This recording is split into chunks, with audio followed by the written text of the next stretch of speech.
It's time for the Bill Ferguson Show.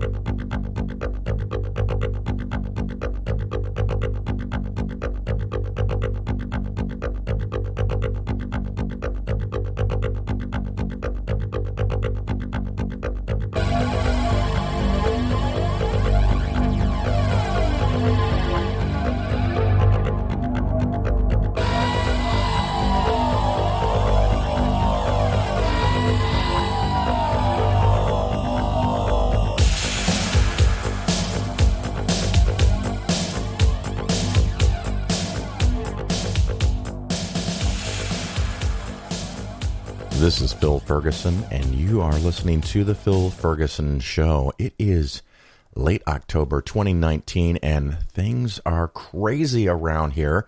I went to Women of Color Beyond Belief, and then right after that, went to Las Vegas for Sagan, Center for Inquiries Conference in Las Vegas. Spent 5 days there. Absolutely wonderful conference, and of course, I've had a good full week worth of work since I've got back. I've been working about 12 hours a day because I was in Chicago for a conference and then Vegas for a conference. So trying to make sure I don't fall behind, but working long days can be a little draining. And now I'm taking a little pause to tell you all about it here and record a new segment. And in a day or two, I'm going to hop on another plane to go to Florida. And my wife is going with me this time to Free Flow. It's the Florida Free Thought Convention. And in case you're listening to the show right after it came out, you still have time to book a spot. And that's in Orlando, November 1st through 3rd. But we're going to get there a couple days early and spend at least one day in Epcot. And I look forward to going to the Italian area and confusing the employees with Italian and English mixed up together and seeing what great fun I can have there. Of course, we'll probably get some tequila in Mexico. And last time we were there, the area for the United States in Epcot had this chocolate drink thing that was so incredibly good. I'm going to see if they still have that and have some of that. Try foods all over the world, of course. We actually quite like Epcot and maybe a few rides while we're at it. We're also scheduling a day to go to, what is it called? Hollywood film thing. It's another Disney, Hollywood Studios, I think it's called. Another Disney property where they've expanded and added a thing called Galaxy's Edge. It is all Star Wars, so I'm going to go check that out, and hopefully the lines aren't too long and we can go and pilot the Millennium Falcon on that ride that's been added there. So a lot of good things coming up in Florida, and then, of course, the Free Flow Conference. The other fun thing, I had talked on the show, I guess, a couple of months ago about getting a new computer. Well, I finally got one. I went to a website called Newegg, and actually I didn't intend to buy via Newegg. I had actually found a computer I thought I wanted from Dell. It was actually a Alienware desktop that had everything that I wanted at a reasonably good price. But when I called and got the runaround, I just got pissed off and ended up hanging up and kept searching and found an ad or a sale, I guess, at Newegg for a high-powered computer. And the funny thing is it got delivered a few days ago. I took it out of the box, plugged it in, and it didn't work. One of the fans had a light on it, and it lit up, and the fan was running on the heart of the machine, on the chipset, but pretty much nothing else. So had to unhook everything, power it down, take it apart, take off the two side panels, and I unplugged and replugged every connection and put it all back together, put in all the cords, and powered it up, and it worked. Yay! So I have a new computer, so now I've got to put everything I want on it and then gradually switch over to the new computer. So hopefully I can do things a little faster and maybe a little more efficiently. Later on in the show, we do have an interview with Sam McGuire, a good friend of mine. She now has a job with American Atheists, and of course, Her and I will talk about that during the interview. And she was also in charge of every single volunteer for the 2016 Reason Rally. And she is someone who can get shit done. So we're going to talk a little bit about the Reason Rally and American Atheists and her new job and a little bit about her. So we're going to have fun with that. The Investing Skeptically segments, I have two. I had extra time, I guess. I don't know. One's really short. It's called Downside Capture. Talks about that philosophy and strategy as it was presented to me in an unsolicited email. A company wants me to sell you their products, their mutual fund. And it kind of segues into the fact that it's another super shitty fund. The expense ratio is almost 3% per year. So when you can get an index fund around 0.2 or 0.1, one has to ask, what are you getting when you pay 3%? Apparently, not much. So you're going to love hearing all about their strategy and how they promote it and how it really works. Kind of a rest of the story kind of thing. Also, a second segment on probate. It has, for some reason, come up a whole lot recently of how to avoid probate. We're going to talk a little bit about what probate is, how to avoid it, and how you may end up not being able to avoid it depending on what happens. Keeping in mind, of course, and I think I said this in the segment, I am not an attorney. I'm a financial planner, financial advisor, someone who knows how to do investments. I am not an attorney. It's not legal advice in any way, shape, and form. If you have more detailed questions about it, you might want to seek the counsel of an actual attorney.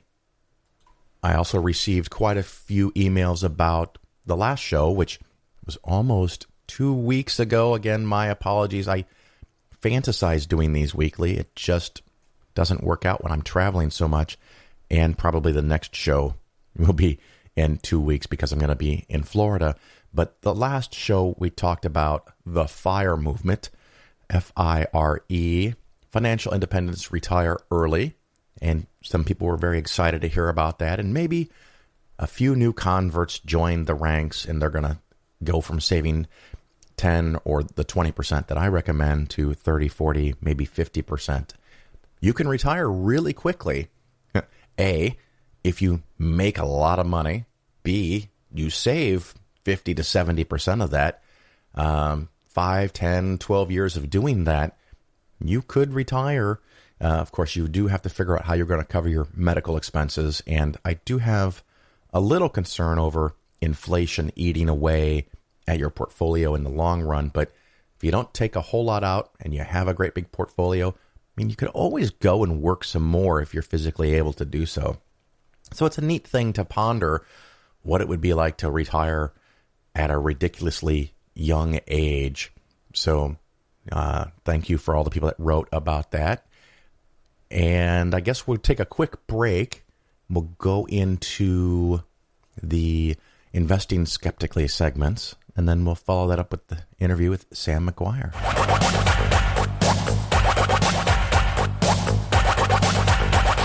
My name is Annie Druyan, and I'm founder of Cosmos Studios and an honored to have been the longtime collaborator of Carl Sagan.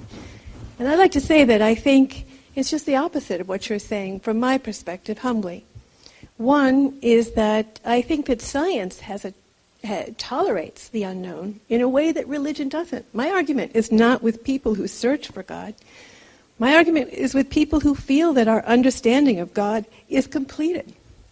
And those are the people who make so much of our existence on this planet such a hell, because they really think that they have the right to kill other people, to hurt them, because of what they understand God's will to be. That's a very destructive thing. So science is, the whole methodology of science is saying that we are not permitted these absolute truths that religion pretends to have, that we do not know the answer to these questions, and not only that, but the little that we think we do know, if you can prove us wrong, we'll give you our highest reward. And that's part of the methodology. That's part of the whole functioning of the system itself.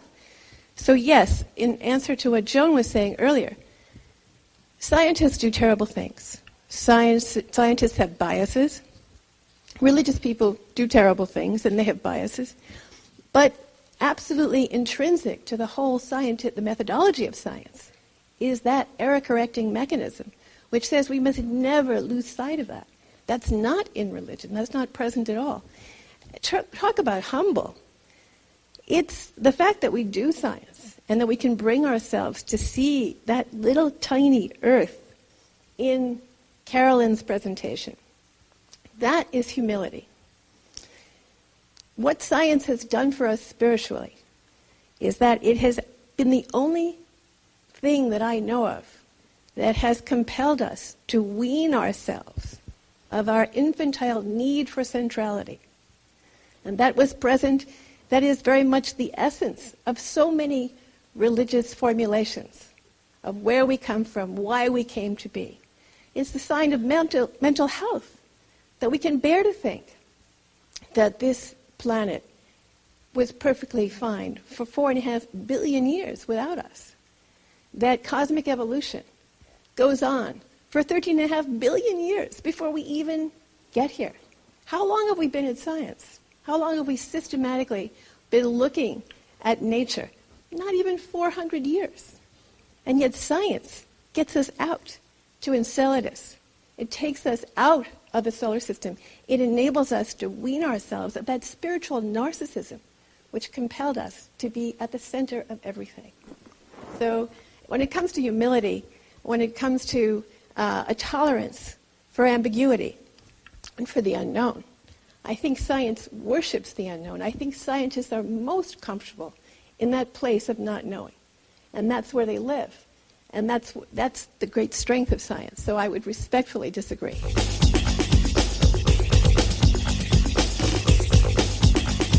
This Investing Skeptically segment is on downside capture, or at least that's what they're calling it. I'm looking at an email I got from 361 Capital. Not that you want to use them, but I'm being fair and I'm giving the name of what I'm looking at. Of course, I get emails like this every day, sometimes every hour, and this one just caught my eye because it had a pretty graph, and I opened it up and started reading about it. And I'm going to give you a little bit of the promotional verbiage that they put in the text to me. And it says, maximizing the impact of market losses is equally as important, if not more, than capturing 100% of market gains.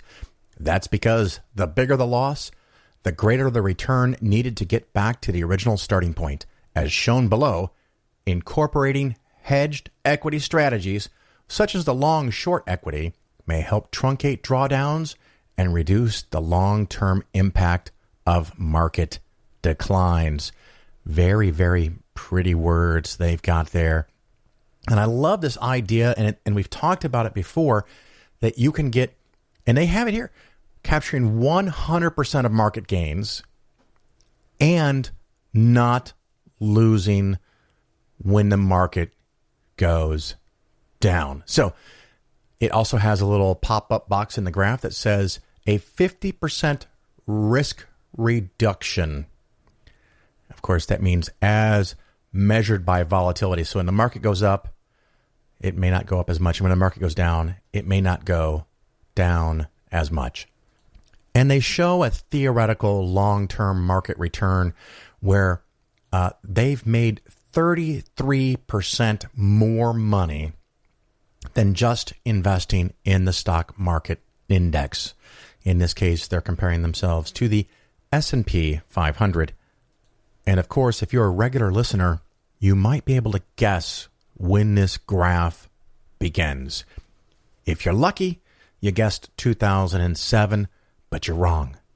That would have been a great time to start. But they went back to 98. So 98, 99, right before the big .com debacle. Because if you're doing something that you're half out of the market, not in the market, I mean, in 99, 2000, 2001, into early 2002, after the .com crisis, the markets fell almost 50% over 2.5, 3 years. I don't know the exact time frame. But if you were just sitting in cash, you kicked the market's ass because you were sitting in cash. So these kind of comparisons almost always seem to start at the most fortunate time for themselves. And if you can just beat the market or the index or whatever you're comparing yourself by a whopping amount for the first 2 or 3 years, everything that happens after that looks magical and miraculous. So I thought to myself, wow, the next question is, did they actually have this thing in existence in 1998? So I went and looked, and this fund started, April of 2016. Wait, April of 2016. That's 18 years after the start of this graph. So how did they do that? How did that happen? Wow, that's curious. Yeah, it's fictional, made up, back-tested data. So we've talked about this before, and I've done whole segments on it. It's one of the banes of my existence. They found a way when it looked backwards in time a certain way that you could beat the market. So then the question, of course, is that reliable? No is the answer, because there's no way to know that what worked backwards in time will work forward in time. So let's look at what happened from the day they started investing with a theoretical $10,000 in April of 2016. We go to today, which is October of 2019. And the fund that I'm looking at, and you can pull this up yourself and play along, the symbol is ADMZX361, Domestic Long Short Equity 1. ADMZX. It has grown from $10,000 to $11,825. In that same 3.5-year time frame, the index, and what index are they using here? Oh, that's nice. Morningstar compared it to the S&P 500. So that's cool, because that's what the graph was talking about. The S&P 500 would have grown from 10,000 to 15,629. So your 10,000 could have become 11,800 or 15,600. So a 3-year loss of, well, about $4,000, or about 40% underperformance compared to just investing into the index. It does look like, I think I can say this by looking at the graph, it does have considerably less volatility. Volatility is not, it's important, but don't invest based on volatility, because if you want to completely eliminate volatility, use cash. Just put cash into your mattress. No volatility. It doesn't go up. It doesn't go down. Okay, maybe it goes down because of inflation, but outside of that, it's worth $1. It's worth $1. It's worth $1. It's worth $1. There is no volatility. So if you want to completely eliminate volatility, you could do that and make next to nothing. And of course, you won't be surprised to know that this fund that these people want me to sell you has an expense ratio of 2.7%. Hey, this probably would also qualify for a super shitty fund status. So let's go ahead and assign that. Bing! This is officially a super shitty fund. Expense ratio of 2.7.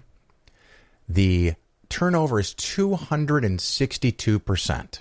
So that means if they own 100 stocks during the calendar year, they've bought and sold whatever they own 262 times. So high turnover. If you are in a taxable account and this actually makes money, you are going to pay virtually 100% at your short-term interest or tax rate, whatever your marginal rate is for your income. So this is great. Every way you look at this, this is awful. Incredibly high expense ratio, incredibly crappy performance, but yet they can show this graph saying how good it could be, should be, if only you had started in 1998. But you couldn't, because the fund started in April of 2016. So this is a little bit to deal with.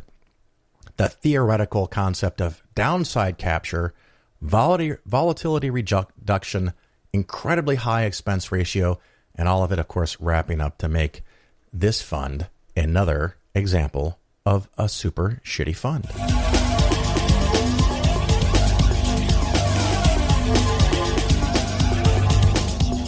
You're listening to The Bill Ferguson Show. This little short Investing Skeptically segment is about probate.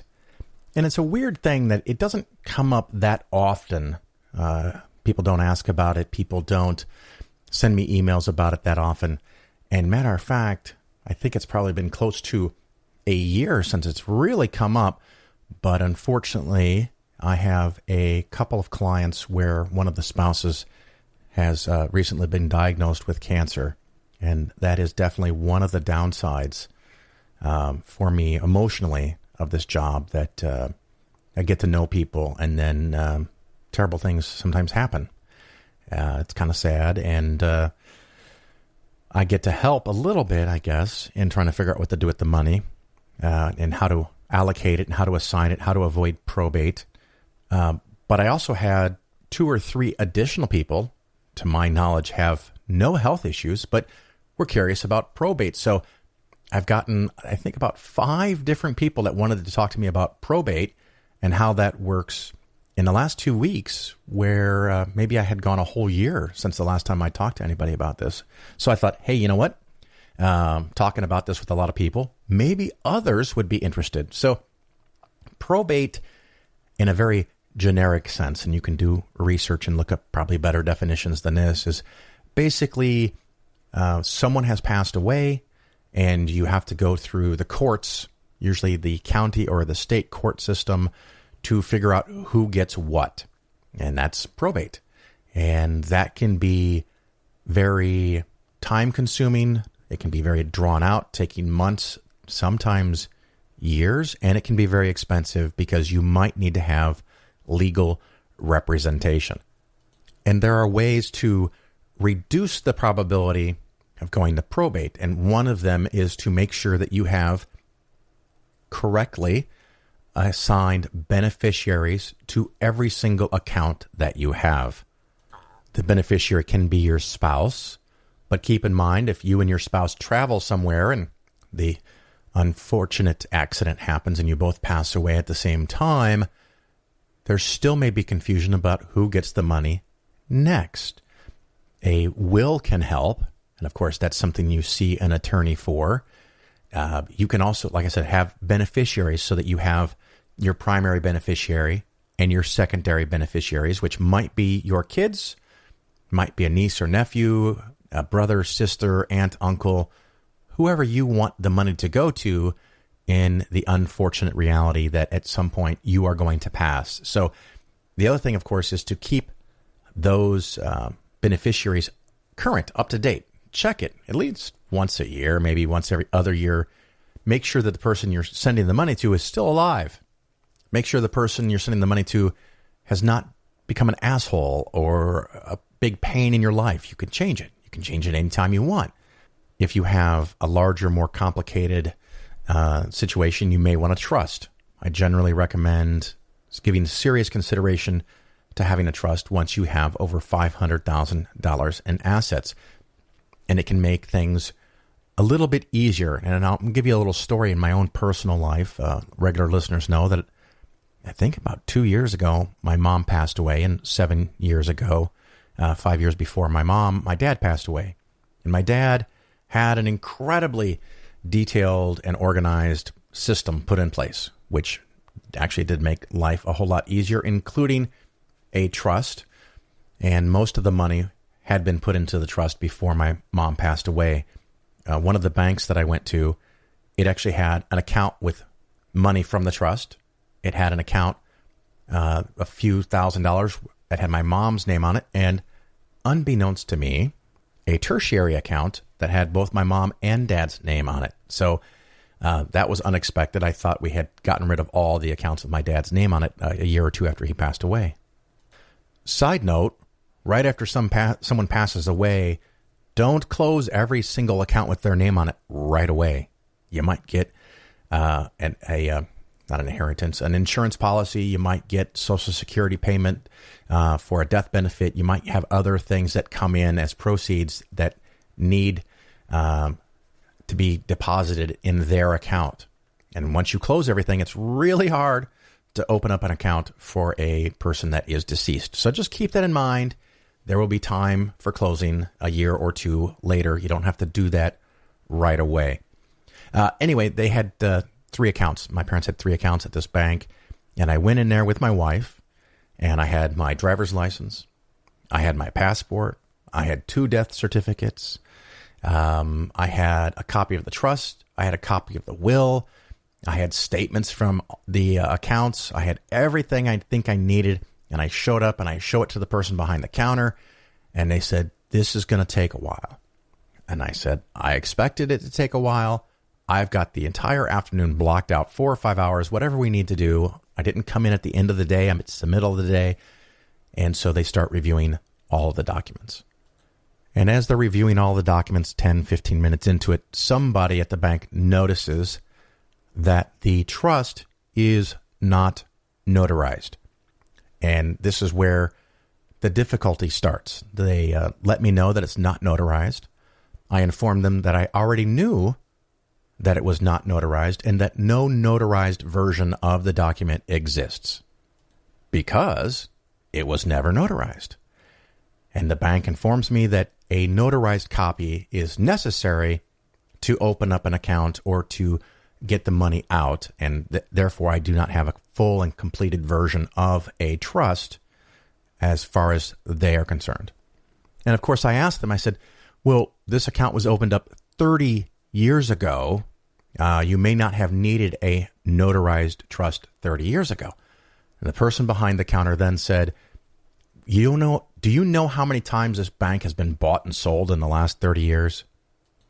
And I said, I think at this point I'm going to do you a favor and let you know that you do not want to go down where I think you might be wanting to go next. And they looked at me and something like, excuse me, or what is that supposed to mean? If you're going to then go down the road that you don't have a copy, because a bank or financial institution to set up a trust account needs a copy of the trust. They must maintain a copy of that trust. And they can go pull up the copy they have. And if the copy they have is not notarized, well, then that's the only version that's available. At one point, I think they suggested that I go get it notarized without clearly thinking about the fact that the people that would sign it are both dead. And that's going to be really inconvenient. But if your copy that you saved 30 years ago is notarized, I will be embarrassed and I will be wrong, but now we will have a notarized copy. So they realize that they're kind of walking into a self-laid trap where they're going to say they don't have a copy. So I prevented them from doing that, but now it got elevated. And so they had to call the branch manager, call a district manager of some kind, and phone calls were made back and forth for more than an hour. And this is one of those things where if I didn't know some of these little nuanced rules, and they said, well, you can't do it with this, you have to go through, probate. Thankfully, after probably an hour of phone calls, maybe longer, someone finally comes back to me at the counter and said, would a check in your name be okay? Yes, that would be great. Thank you very much. And I was able to take care of it without going through probate. The big problem with probate is, like I said, it can take a lot of time. It can take several thousands of dollars in attorney fees. One of the best ways is to either have a trust, make sure all of your beneficiaries are up to date, and or you can have joint accounts. As an example, one of the accounts that my mom had also had my name on it. And so once I bring in the death certificate to show that she is deceased, voila, it's my money. And I don't have to do anything. The problem that you may have with that is that you have to put someone on your account that you have a very profound, deep trust with. Because if you put someone who you don't trust in as your joint account owner, there is nothing at all to prevent them from walking in and taking out all of the money and disappearing. use caution with that. Another thing, I think that's all the options. But keep in mind, all of this stuff is meant to help you avoid probate, but there's no guarantees that you avoid probate, because someone can hire an attorney and contest the will, contest the trust, contest the beneficiary designations, and their claim may be very, very weak and easily dismissed in court, but you're going to have to go to court. So even if you have everything all in place and all the documents signed, it still may invoke a probate where a judge is going to have to determine what is the right thing to happen to these assets. So the more information you have, the better it's organized, and the better everyone who's involved understands what they get and don't get, maybe in advance, can help all that. Because if you have a situation where there are 4 siblings and 3 of them are listed in as beneficiaries, but the 4th one isn't, well, why is that? Is that intentional? Is that an oversight? Was the 4th sibling born after the beneficiaries were set up and the owner of the account simply forgot to add them? And again, if it's $5,000, probably no one's going to go to court over how it's being split. But if it's $500,000 and you're the 4th sibling and you think you got unfairly cut out altogether, for your share of $125,000, you might consider hiring an attorney if everyone else doesn't agree. Oh yeah, that's just an oversight and we'll split with you. So that's some information about probates. Make sure your beneficiaries are up to date.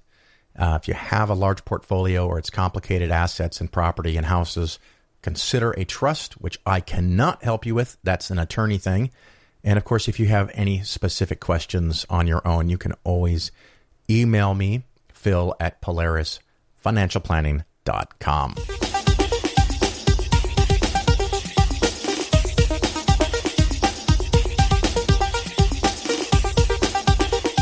The Phil Ferguson Show is for educational purposes only. Nothing said on the show should be interpreted as personalized investment advice. Your investment should be based on your situation, and you should consult with your financial advisor before taking any action. The show may contain ads. These ads are placed into the show by the hosting company after I finish recording and editing. I have little control over the content of the ads, and you should not assume that I support their products or claims. If you choose to support the show via the new Patreon page, that support does not create an advisor-client relationship.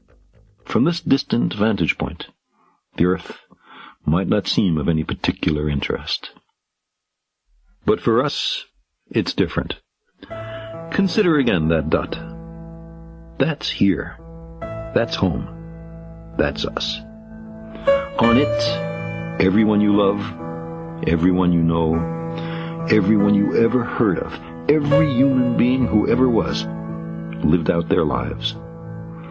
The aggregate of our joy and suffering, thousands of confident religions, ideologies, and economic doctrines, every hunter and forager, every hero and coward, every creator and destroyer of civilization, every king and peasant, every young couple in love, every mother and father, hopeful child, inventor and explorer, every teacher of morals, every corrupt politician, every superstar, every supreme leader, every saint and sinner in the history of our species lived there, on the mote of dust, suspended in a sunbeam. The Earth is a very small stage in a vast cosmic arena. Think of the rivers of blood spilled by all those generals and emperors, so that in glory and triumph they could become the momentary masters of a fraction of a dot. Think of the endless cruelties visited by the inhabitants of one corner of this pixel on the scarcely distinguishable inhabitants of some other corner. How frequent their misunderstandings, how eager they are to kill one another, how fervent their hatreds. Our posturings, our imagined self-importance, the delusion that we have some privileged position in the universe, are challenged by this point of pale light. Our planet is a lonely speck in the great enveloping cosmic dark. In our obscurity, in all this vastness, there is no hint that help will come from elsewhere to save us from ourselves. The Earth is the only world known so far to harbor life. There is nowhere else, at least in the near future, to which our species could migrate. Visit? Yes. Settle? Not yet. Like it or not, for the moment, the Earth is where we make our stand. It has been said that astronomy is a humbling and character-building experience. There is perhaps no better demonstration of the folly of human conceits than this distant image of our tiny world. To me, it underscores our responsibility to deal more kindly with one another and to preserve and cherish the pale blue dot, the only home we've ever known.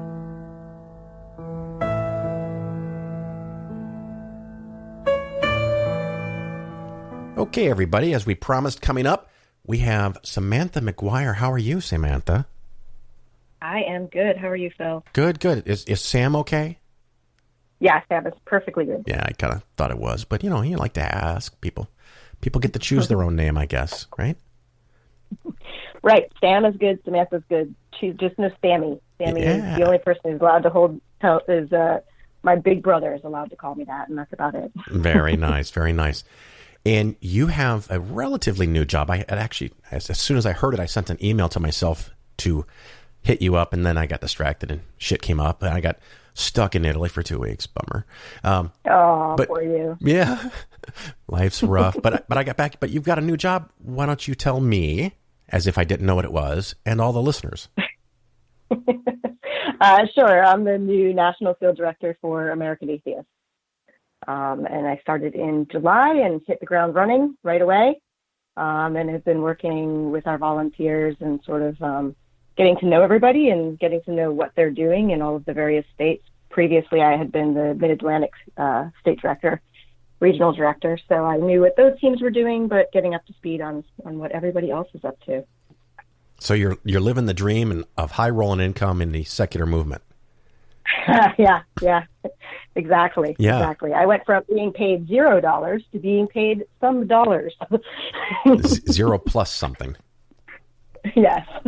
Well, that is the step up. And for the listeners who don't know, and of course we don't want to go into too many details, but a few years ago we worked together on the board for the what was it? The Reason Rally. Yeah.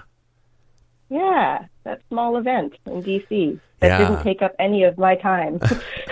It's an amazing thing. Sometimes people don't understand being on a board or helping a board or a committee, and I encourage people to do so, as I've done my stints here and there, a couple different organizations. But it can take a lot of time if you're doing something meaningful. And I think we did something meaningful. Yeah, and of course for that I was not just on the board. I was the volunteer coordinator. So we had 200 and something volunteers that were working for us over the space of, 4 days that we had events, and leading up to it, doing things like registration and working our Eventbrite platforms and doing social media and things like that. So it wasn't just a board call. It was definitely a working board, and we all put in a lot of time and effort into it. But we had, more volunteers volunteering than most conferences in the movement have attendees. Yeah. So that was a lot. Well, it's also something that I assume at that level you have to be able to delegate some stuff, right? Yes, absolutely. And so we had teams working on different things, but it was a lot. We had people running around in our red shirts and the day of, and doing information booth things and making sure people got where they need to go, and staffing different areas.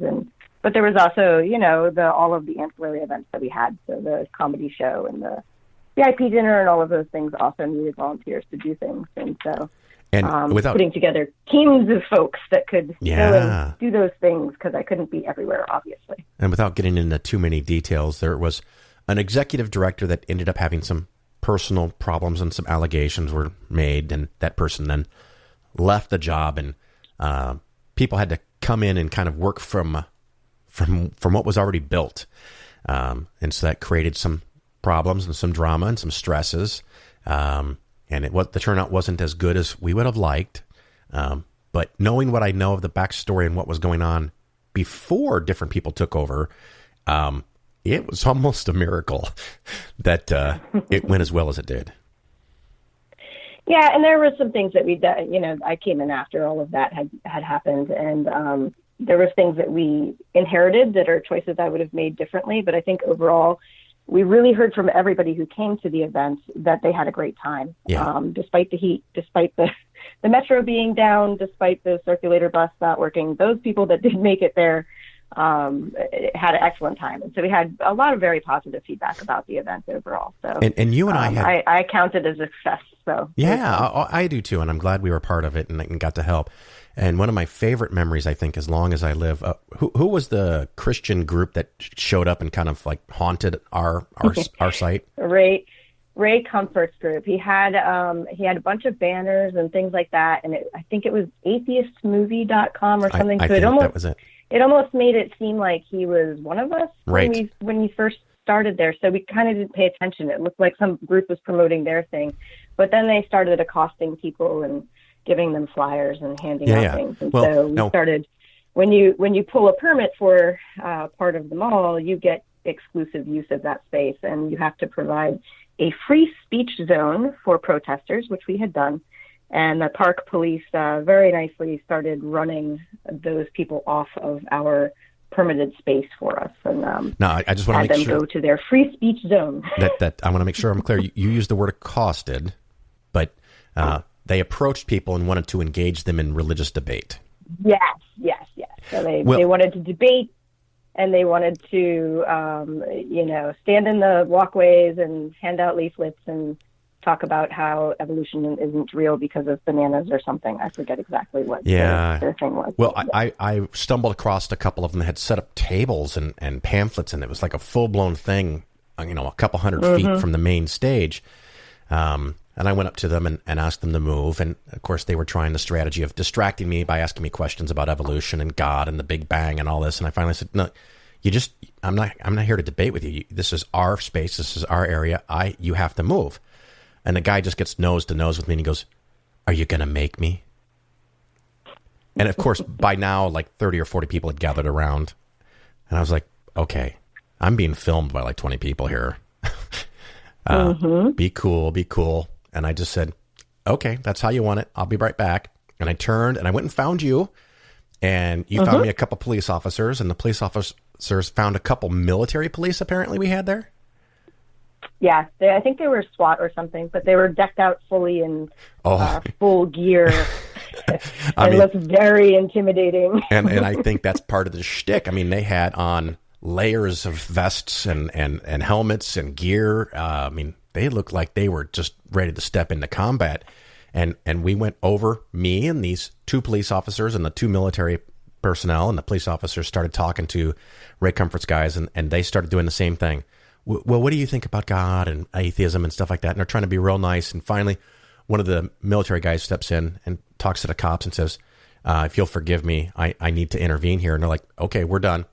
And the military guy goes right up to him and he goes, you either leave right now or we're going to lock you up. And they're like, oh, okay, we're done. So I think somewhere I have a picture of you marching over towards them with all of the police behind you, and you. Oh my God! You were definitely enjoying yourself. Well, and it was so funny because part of me, I just wanted to go. You said, "Am I going to make you?" And I'm making you, but I said no. But you were adulting. You were adulting at the time. So yeah, because that was a voice in my head for sure. But I was like, nope. I got the people who can do their job. Just stay the fuck out of the way. So tell us more about your job. It's American Atheist, right? American Atheist, yep. Yeah. National Field Director. So what's National Field going Director on? is the person Yeah, go ahead.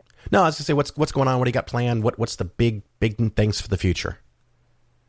Yeah, so basically I oversee our volunteers, and we'll be working with our affiliates as well, and trying to, we're really focusing down on a state level with grassroots work and trying to build a network of activists in all of 50 states eventually. And so that's sort of my job, is to take what we already have and just keep expanding it. Well, and if I have a listener who's in the United States, so we're going to start with that, and assuming they live in a state somewhere in the United States, and they want to learn more about how they can participate, what do they do?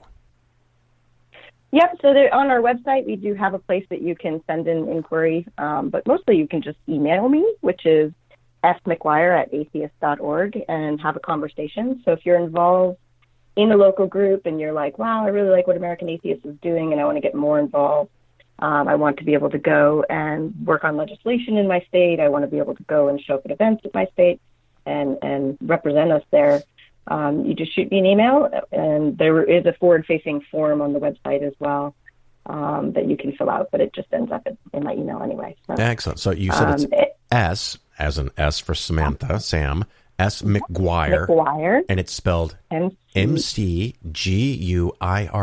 Did I do that right? Yep, at atheist.org. Excellent. So you could, as a group, affiliate with American Atheists and maybe get a little support, or as an individual, could they contact you and say, hey, I don't know if any groups help me? Yep. So there's a couple things that I can do as a resource for folks who are out there and trying to get involved in the movement. So we can, definitely, if you already have a group and you're started, then we really want as many groups as possible to affiliate with American Atheists. And we offer some resources to our affiliates in terms of, we put them on a map so that if somebody Googles atheist, ends up on our website and then is looking for a local group, they'll find their group.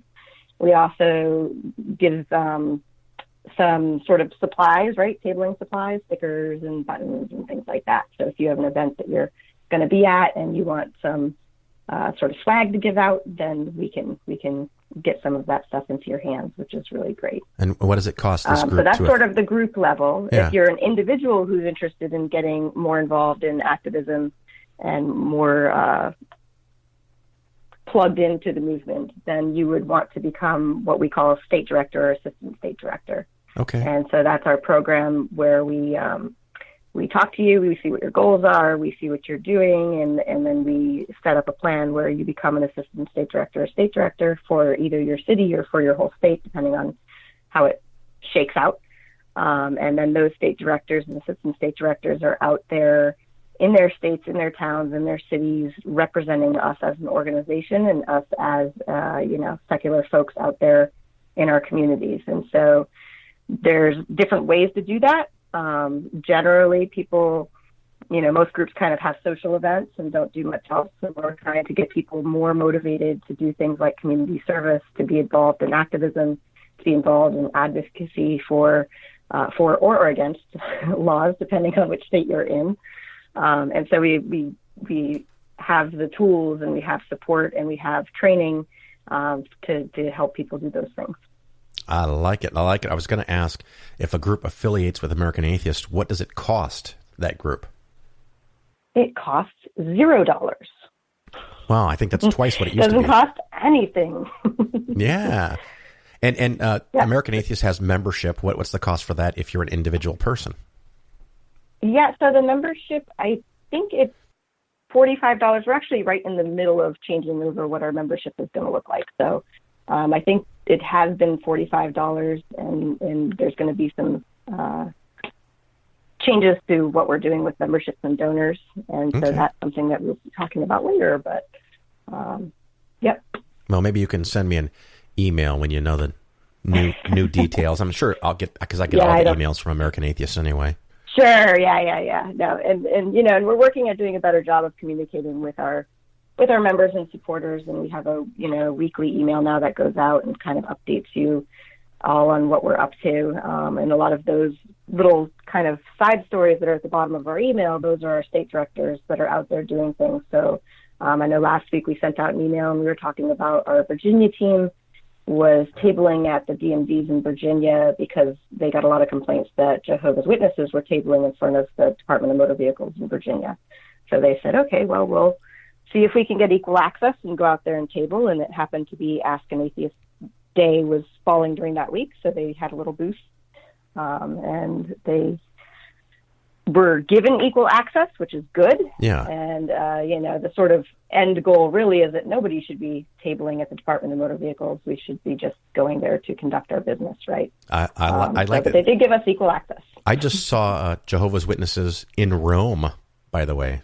I saw that picture. I was like, that's really funny. Yeah, I not this trip, but a previous trip, I think we were in the city of Padua, and I stopped to take a picture of their 10 by 10 tent and their table, and they were talking to a couple people, and I stopped and I took pictures, and one guy saw me taking pictures, and he says, it's illegal to take pictures of people like this in Italy. And I said, sorry, and I just turned and walked away. And I didn't let him on that I spoke any English or whatever, because I could tell that his English was a little rough, so I didn't want to let him know that I spoke in Italian.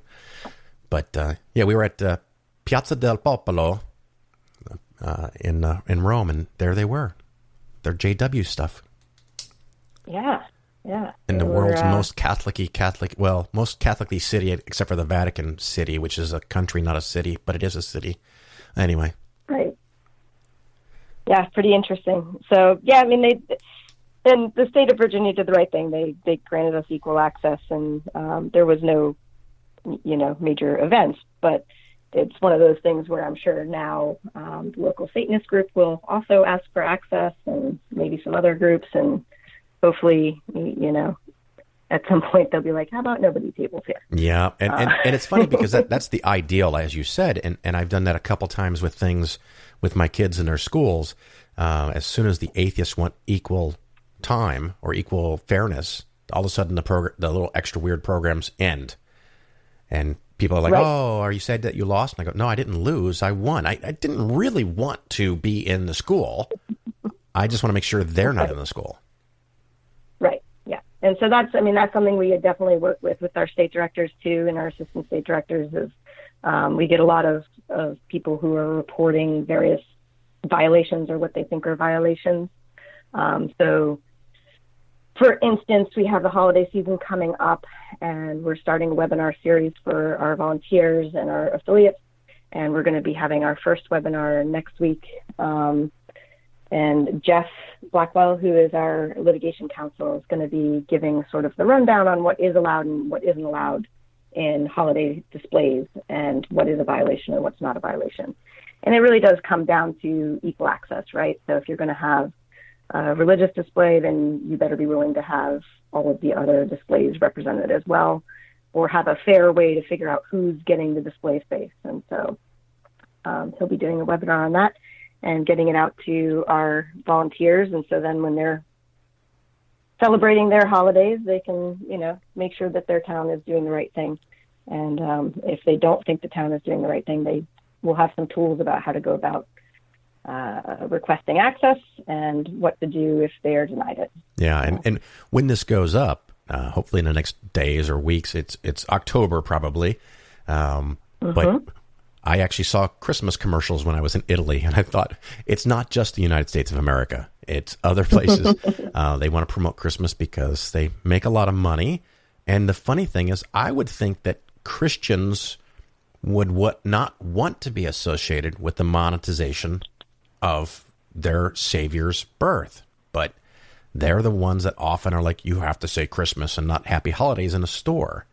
I would think that they would want to say, no, you have to say Happy Holidays. You can't say Merry Christmas because that's for us. We're the specials.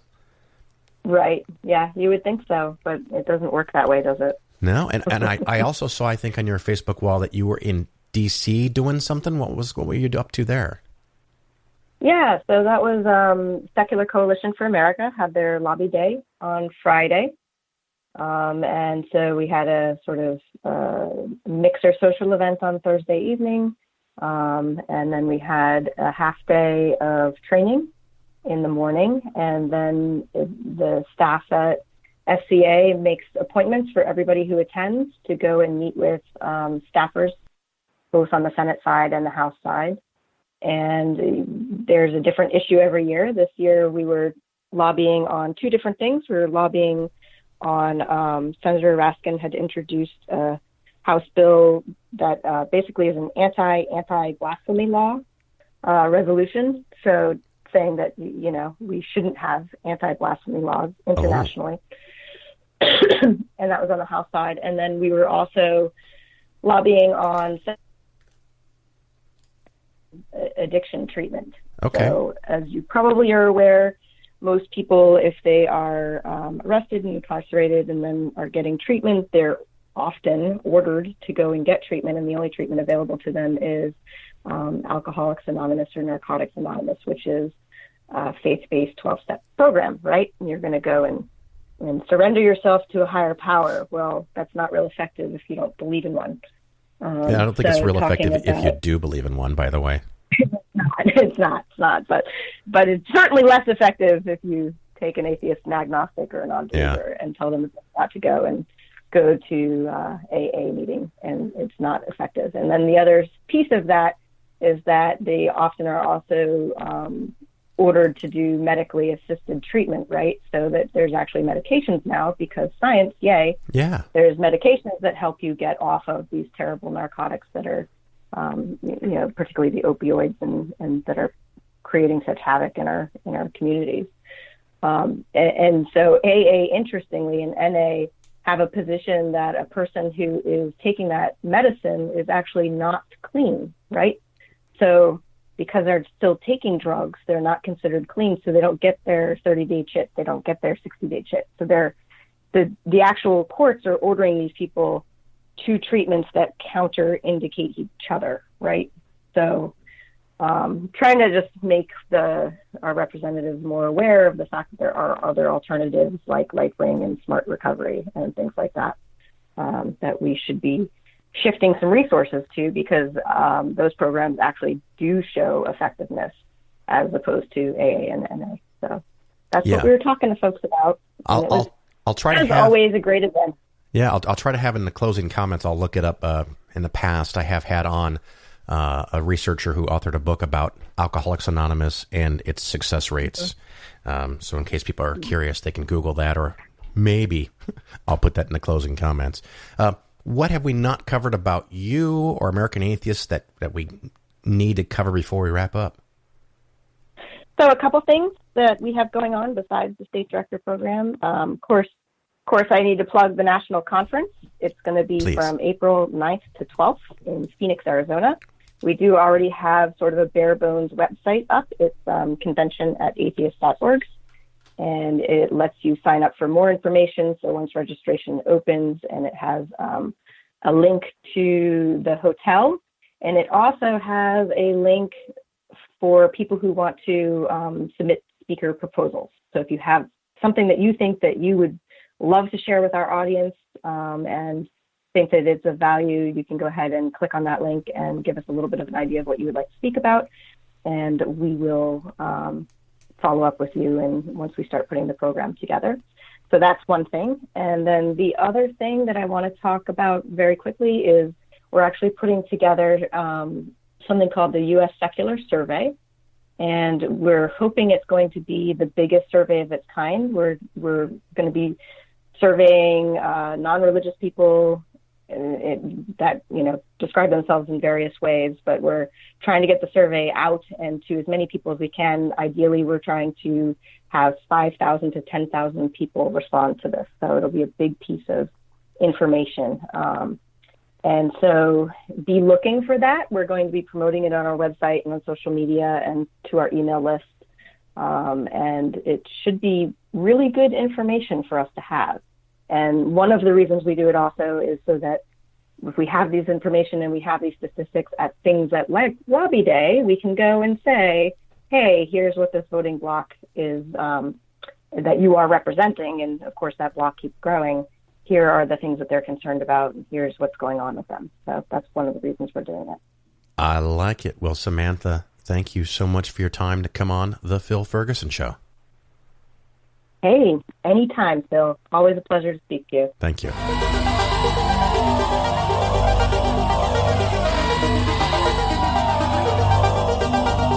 You're listening to The Phil Ferguson Show. Once again, thank you for listening to The Phil Ferguson Show, and I do hope you've enjoyed the show almost as much as I enjoy making it. If you have questions, you can always email me, phil@polarisfinancialplanning.com. I will try my very best to respond to you. If you don't get a response, I'm not trying to be a jerk or anything. Sometimes I get busy. You are welcome to send a follow-up and say, hey, by the way, don't forget me. I'd be happy to talk to you. You may send your phone number. Please do send your phone number because maybe I can just call you often. I am better at talking than writing, so we can hopefully just answer a few questions, maybe by voice. The one thing I do ask is that you do not send statements or documents or your social security number or anything, at least not until we've had a chance to talk, to make sure that you're sending it to the right place. Quick reminder, the minimum to hire me at this time is $500,000 of money under management. So the house value doesn't count. The money in your 401k doesn't count because unless you're leaving your job or switching jobs, you can't move it out. I can't manage it. But you are still welcome to contact me and ask some questions, and we can have a brief chat about that. I'm happy to do that. Again, leave 5-star reviews. You can go to Patreon. Have a couple of new patrons in the last week or two. Thank you.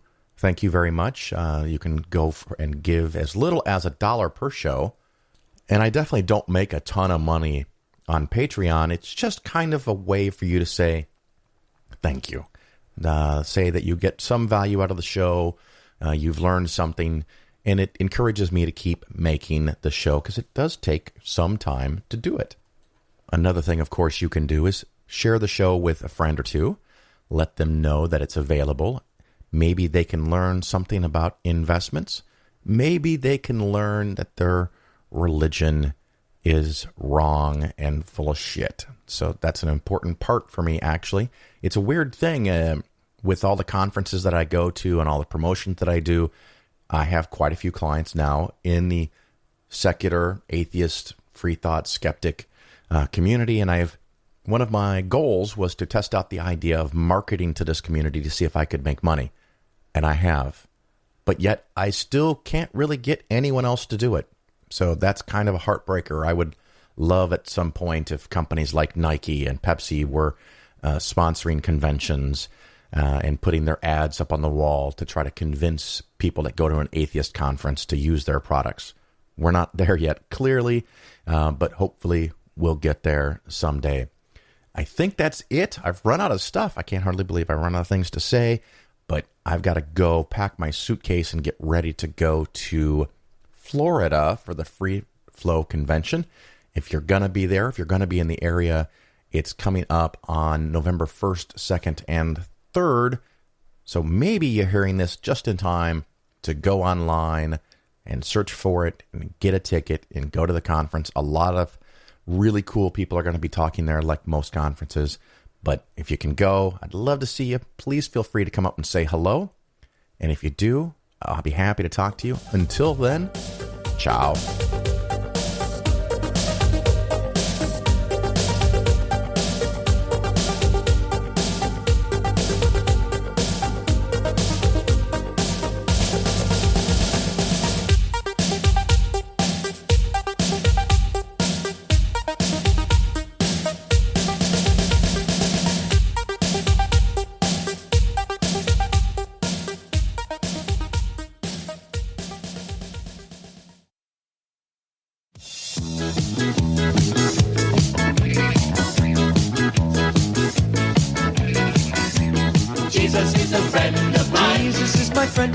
Jesus is a friend of mine. I have a friend in Jesus.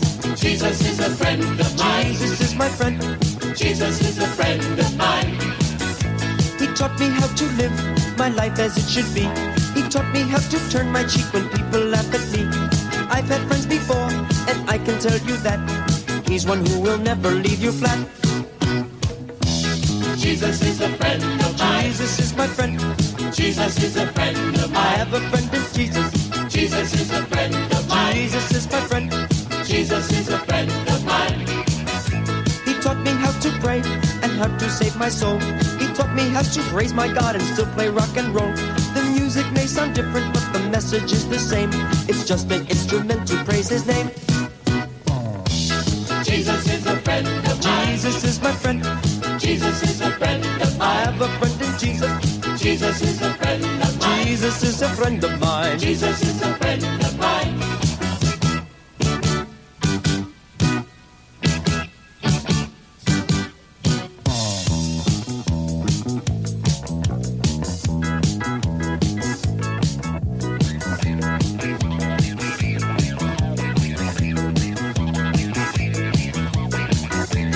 Jesus is a friend of mine. Jesus is a friend of mine. Once I tried to run and hide, but Jesus came and found me and he touched me down inside. He is like a Mountie, he always gets his man, and he'll zap you any way he can. Zap. Jesus is a friend of mine. Jesus is my friend. Jesus is a friend of mine. I have a friend in Jesus. Jesus is a friend of mine. Jesus is my friend. Jesus is a friend of mine. He loves me when I'm right. He loves me when I'm wrong. He loves me when I waste my time by writing silly songs. He loves me when I'm quiet and I have nothing to say. He'll love me when I'm perfect if I ever get that way. Jesus is a friend of mine. Jesus is my friend. Jesus is a friend of mine. I have a friend in Jesus. Jesus is a friend of mine. Jesus is my friend. Jesus is a friend of mine. I have a friend in Jesus.